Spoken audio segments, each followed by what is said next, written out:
SIR എന്ന് ജനപ്രാതിനിധ്യ നിയമത്തിലോ registration of electoral rule 1960 പറയുന്നില്ല. Summary റിവിഷനാണ്. ഇപ്പോൾ പുതിയ ഇലക്ഷൻ കമ്മീഷൻ കൊടുത്തിരിക്കുന്ന ഒരു പേരാണ് സ്പെഷ്യൽ ഇൻറ്റൻസീവ് റിവിഷൻ. ഞാൻ അതോടെ ഇരിക്കട്ടെ.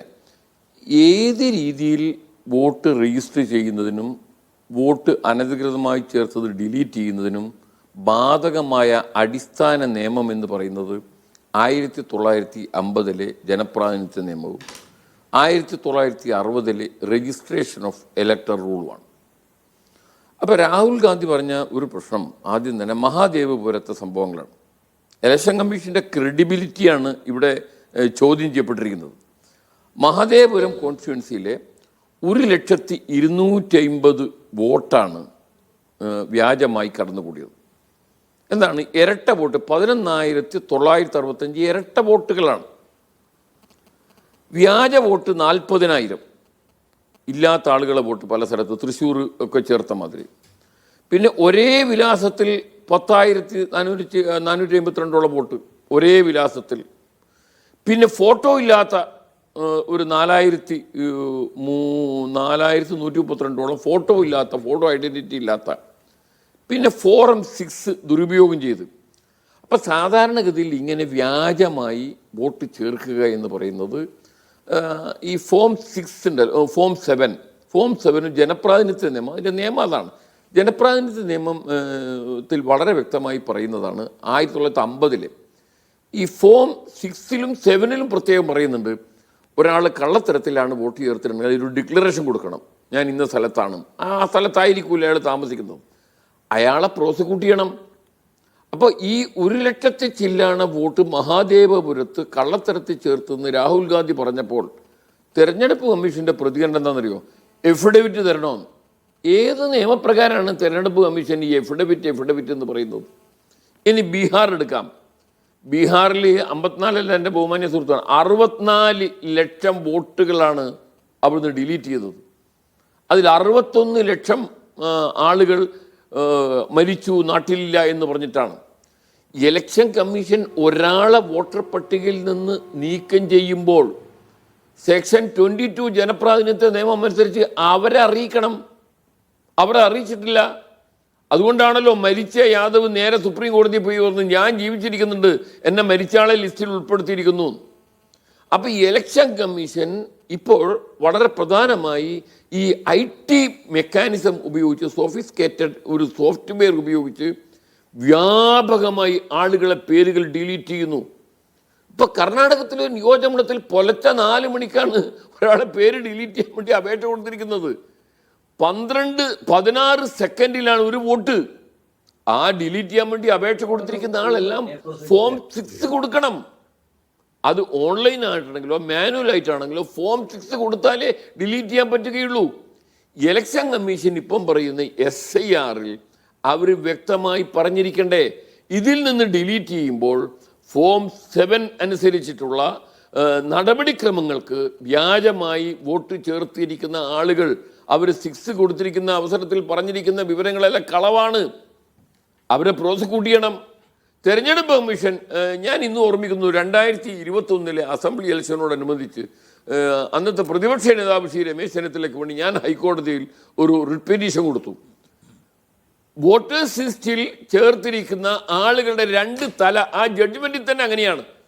ബഹുമാനപ്പെട്ട കേരള ഹൈക്കോടതി പറഞ്ഞു, ഇത് ഇരട്ട വോട്ടാണ്, ഒരേ ആള് 2 അഡ്രസ്സിൽ ഒരേ ഫോട്ടോ. ആ കേസിൽ തെരഞ്ഞെടുപ്പ് കമ്മീഷൻ എന്താ പറഞ്ഞെന്നറിയോ? അതിൽ നമ്മൾ പറഞ്ഞത് 2 ലക്ഷത്തോളം വ്യാജ വോട്ടർമാർ ചേർത്തിട്ടുണ്ടെന്നാണ് നമ്മൾ പറഞ്ഞത്. ഇലക്ഷൻ കമ്മീഷൻ പറഞ്ഞത് അവർ എഫിഡവിറ്റ് കൊടുത്തു, 37,000 വോട്ട് കള്ള വോട്ടാണ്, അവരുടെ പേരിൽ വല്ല നടപടിയെടുത്തോ? ഈ SIR എന്ന് പറയുമ്പോൾ SIR അനുസരിച്ച് നിയമവിരുദ്ധമായി വോട്ടേഴ്സ് ലിസ്റ്റിൽ സ്ഥാനം പിടിച്ചിരിക്കുന്ന ആളുകളെ നീക്കം ചെയ്യുമ്പോൾ ഇലക്ഷൻ കമ്മീഷൻ പറയണം, 1950 ജനപ്രാതിനിധ്യ നിയമ സെക്ഷൻ 22 അനുസരിച്ച് അവർക്ക് നോട്ടീസ് അയച്ച് അവരെ കേൾക്കും. അങ്ങനെ ഒരു പ്രഖ്യാപനം നടത്താതെയാണ് ഇപ്പോൾ പറയുന്നത് SIR. അപ്പോഴാണ് കേരളത്തിലെ ജനങ്ങൾക്ക് ആശങ്ക ഉണ്ടാവുന്നത്. ബീഹാറിലെ മഹാദേവപുരത്തെ, കർണാടകത്തിലെ മറ്റ് 2 സംസ്ഥാനങ്ങളിലെ നിങ്ങളറിയോ മഹാരാഷ്ട്രയിൽ നടന്ന സംഭവം? ഇലക്ഷൻ കമ്മീഷൻ ചെയ്യുന്നത് ഫ്രീ ആൻഡ് ഫെയർ ഇലക്ഷൻ, ഒരു തെരഞ്ഞെടുപ്പ്, നമ്മുടെ ജനാധിപത്യ പ്രക്രിയ അനുസരിച്ച് election commission free and fair election നടത്താൻ ബാധ്യസ്ഥനാണ്. ആർട്ടിക്കിൾ 324. ഇലക്ഷൻ കമ്മീഷനെതിരെ അതിശക്തമായ ആരോപണങ്ങളല്ല, തെളിവ് സഹിതം രാഹുൽ ഗാന്ധി പുറത്തു വന്നപ്പോൾ, പ്രസ്താവന നടത്തിയപ്പോൾ ഇലക്ഷൻ കമ്മീഷനെ ഡിഫെൻഡ് ചെയ്യാൻ വേണ്ടി രംഗത്ത് വന്ന ആരാ? Amit Shah. What is the business of Amit Shah? ഒരു ജനാധിപത്യ സംവിധാനത്തിൽ നമ്മളെ പോലുള്ളൊരു രാജ്യത്ത് തെരഞ്ഞെടുപ്പ് കമ്മീഷനും ഭരിക്കുന്ന ഗവൺമെന്റും പരസ്പരം ഒരു കാരണവശാലും ഇടപെടാൻ പാടില്ല. തെരഞ്ഞെടുപ്പ് കമ്മീഷനെ ന്യായീകരിച്ചുകൊണ്ട് അമിത്ഷാ രംഗത്ത് വരുന്നു. അപ്പോഴാണ് നമ്മൾ സംശയം വർദ്ധിക്കുന്നത്.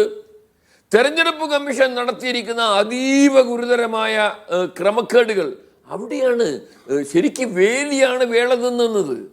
നമ്മുടെ ഈ പ്രക്രിയക്കെല്ലാം നിഷ്പക്ഷമായി പ്രവർത്തിക്കേണ്ട, വേറൊരു അർത്ഥത്തിൽ പറഞ്ഞാൽ റഫറി ഗോളടിക്കുകയാണ്. കള്ളവോട്ട് ചേർക്കുന്നതിൻ്റെ സൂത്രധാരകരായി മാറുന്നത് ആരാണ്? ഇലക്ഷൻ കമ്മീഷനാണ്. നിയമവിരുദ്ധമായി കേന്ദ്രത്തിൽ ഭരിക്കുന്ന ഭരണകക്ഷിക്ക് ഇഷ്ടമില്ലാത്ത ആളുകളെ വോട്ടേഴ്സ് ലിസ്റ്റിൽ നിന്ന് നീക്കം ചെയ്യുന്നു. അതിന് നമ്മുടെ രാജ്യം ഒരു വെള്ളരിക്കപ്പെട്ടണമെന്നും അല്ലല്ലോ. ജനാധിപത്യ രീതിയിലുള്ള വ്യവസ്ഥയില്ലേ? 1950 ജനപ്രാതിനിധ്യ നിയമം, രജിസ്ട്രേഷൻ ഓഫ് ഇലക്ടർ റൂൾസ്, ഇതനുസരിച്ച് ഫോം 7, ഫോം 6 കള്ളത്തരത്തിലാണ് ഒരാൾ പേര് ചേർത്തതെങ്കിൽ അയാളെ പ്രോസിക്യൂട്ട് ചെയ്യണ്ടേ? നിങ്ങൾക്ക് ഓർമ്മയുണ്ടോ 1990-കളിൽ എടക്കാട് തെരഞ്ഞെടുപ്പിൽ ശ്രീ സുധാകരനും ഭരതനും മത്സരിച്ച തെരഞ്ഞെടുപ്പിൽ സുധാകരൻ 100 വോട്ടിനാണ് തോറ്റത്. ഇലക്ഷൻ പെറ്റീഷൻ വന്നു. ഇലക്ഷൻ പെറ്റീഷൻ കേരള ഹൈക്കോടതി ചരിത്രത്തിൽ ആദ്യമായി കണ്ണൂർ സിറ്റിംഗ് വെച്ചു. എന്തിനാണെന്ന് അറിയുമോ? 600 കള്ളവോട്ടാണ്. നമ്മൾ പറഞ്ഞു ഈ 600 ആളെ സമൻസ് അയച്ച് വിളിപ്പിക്കണമെന്ന്. ഈ ഇലക്ഷൻ ട്രിബ്യൂണൽ, ഹൈക്കോടതിയുടെ ഇലക്ഷൻ പെറ്റീഷൻ കേട്ട ബെഞ്ചിന്റെ മുമ്പാകെ 600 ആൾക്ക് സമൻസ് അയച്ചപ്പോൾ ഹാജരാവുന്നത് 100 പേര് മാത്രമാണ്. ബാക്കിയെല്ലാം കള്ളവോട്ടാണ്. അപ്പൊ കള്ളവോട്ട് ആസൂത്രിതമായി, സമർത്ഥമായി, ബുദ്ധിപരമായി, സംഘടിതമായി ഇപ്പോഴത് സോഫ്റ്റ്വെയർ ഉപയോഗിച്ച് ചെയ്തുകൊണ്ടിരിക്കുന്നത് ഇലക്ഷൻ കമ്മീഷനാണെന്നാണ്. ഞാനത് സത്യമാണെന്ന് പറയുന്നില്ല. രാഹുൽ ഗാന്ധി തെളിവ് സഹിതം അവതരിപ്പിച്ചപ്പോൾ